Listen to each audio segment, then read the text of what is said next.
దిక్కుముళ్ళు గప్పి రంగులీనుతున్న లోకమంటే పెద్ద నాటకమే తెలియకనే సాగే కథనం నీవు పెట్టుకు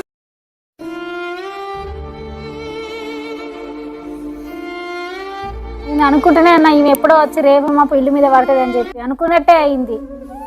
నేను ఫస్ట్ నుంచి చెప్తూనే ఉన్నా, ఈ పొలాలు గిలాలు ఏమది, పొలాలు పెట్టుకున్నా కూడా దాంతోపాటు ఏదైనా పని చేసుకుంటే ఇన్ని పైసలు మిగులుతాయి, అప్పులు కట్టుకోవచ్చు.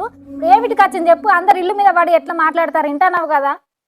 పొలాలంటే మరి ఈ సంవత్సరం లాస్ వచ్చింది, ఇన్ని వర్షాలు కొట్టినాయి, లాస్ వచ్చింది. ఒక సంవత్సరం వస్తే ఒక సంవత్సరం పోతాయి, ఏం చేస్తాం చెప్పు.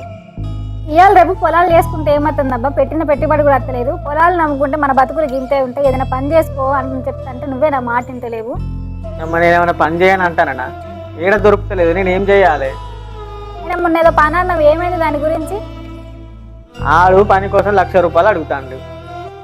అటు అప్పు కట్టాలా, ఇటు పనికి పైసలు పెట్టాలా, నాకేం అర్థం అవుతలేదు. నా పైసలే ఏడికెళ్ళి తీసుకొచ్చి పెట్టాలో అని నాకు తలకాయ పోతాను. ఇక నువ్వేం చెప్తావో అదంతా నీ ఇష్టం. ఇంకోసారి ఇంటి మీద కడితే మన ఇద్దరంతా పోదాం ఇంట్లో, ఇంకోసారి ఇంటి మీద కడితే మన ఇద్దరంతా పోదాం ఇంట్లో.